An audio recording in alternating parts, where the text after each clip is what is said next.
Hello everybody, welcome back to my channel. In today's video, I'm going to be building 3 of my favorite battles from Season 1 of Star Wars The Clone Wars. Let's get into it.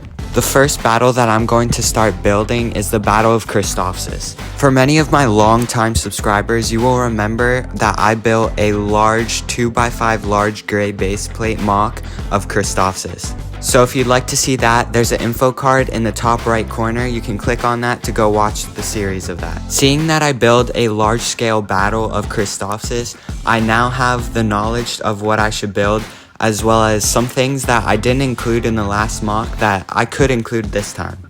Something that I didn't include in the last big mock is a giant wall that was destroyed from a building that crashed down onto the road.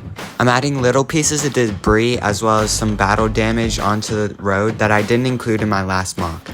Now all I have to do is add in the minifigures and we're done with this mock. This mock turned out really good, and despite the very small size compared to my last Christophsis mock, this one is way more detailed and has a lot more details that I enjoy to look at than the last one did. The Battle of Christophsis from Star Wars The Clone Wars is always going to be one of my favorite battles. Now that we finished our first battle, let's move on to the next. The next battle that I'm going to be building is the Battle of Maridun. Maridun is the planet that Anakin Skywalker, Ahsoka Tano, Aayla Secura, Bly, Captain Rex, as well as a few other clone troopers crash land on. I wanted to do the battle where the Jedi as well as Captain Rex and Commander Bly are defending a waves of droids from the village. I didn't know much of this planet when I was first starting out this mock, so much so that I even had to look up its name. When I was deciding the colors for this mock, I was deciding between the colors dark tan and regular tan. Eventually though, I went with dark tan because I was looking at concept art online and decided that dark tan would be a better fit. Something I thought was cool was how the Republic set up a barrier out of the giant shells that were native to the planet and a barrier around the shield generator and the village. So you know I had to include those. So after building the giant shells, I just placed them down on the plate. They're not really connected to anything, they're just kind of in a line. Next, I'm going to add texturing to the ground, and then I have to add some foliage. I wanted to use the Lego bush piece, but when looking at the concept art, all the plant and wildlife were kind of dead, not really colorful at all. So instead, I went with whatever olive green plants I have and just put them on the mock.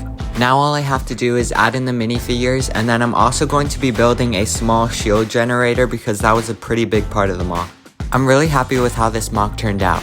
This arc in Season 1 is probably one of my favorites. I'm really happy with how the shield generator turned out and how the shells that they created a barrier with also turned out.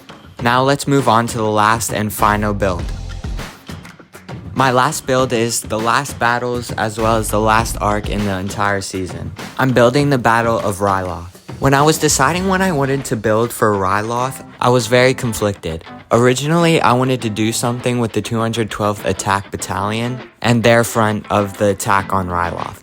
But instead, I went with the attack from the 91st Reconnaissance point of view, where everything started bringing the ATTEs along the cliffside. So how I build this mock is I'm going to be building a bunch of rock cliffs at the bottom of the mock and then have it flat and then go up along the back.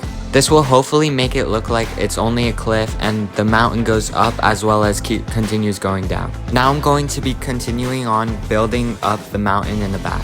I had an ATTE off to the side and I kept measuring it so that I know it would fit. I also needed room for minifigures that could be very clearly seen. The next minute or so is basically me just building up the mountain. It was very long and very tedious, but at the same time, it was great practice for my building Caller mock that I'm doing right now. At the back side of the mock, I'm leaving it blank and not really going too far back. Since it won't be visible, it really doesn't matter and I could just put whatever filler brick I want back there. Rockwork is something I really want to get good at because a lot of planets in Star Wars have a lot of rockwork in them. I'm not going to continue with the rockwork too far because I don't want it to be overlappingly huge. So instead, I get it to a nice height and then I cut it off from there. I tried to add as many details and differing patterns into the rockwork as I could, and I think it turned out really well.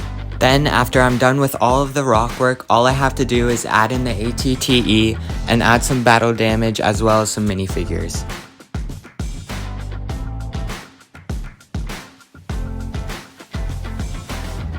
Out of the 3 mocks, this mock is definitely my favorite. It's a lot more beefier and isn't as flat. I also managed to fit in an entire ATTE set, which was really nice. There's also quite a lot of detail on the ground, and the rock work is something I'm very proud of. Overall, I'm really happy with how this mock turned out.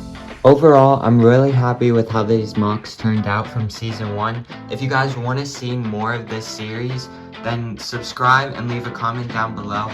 And also, I'm really proud of how this mock turned out. I'm probably going to leave it built for quite some time.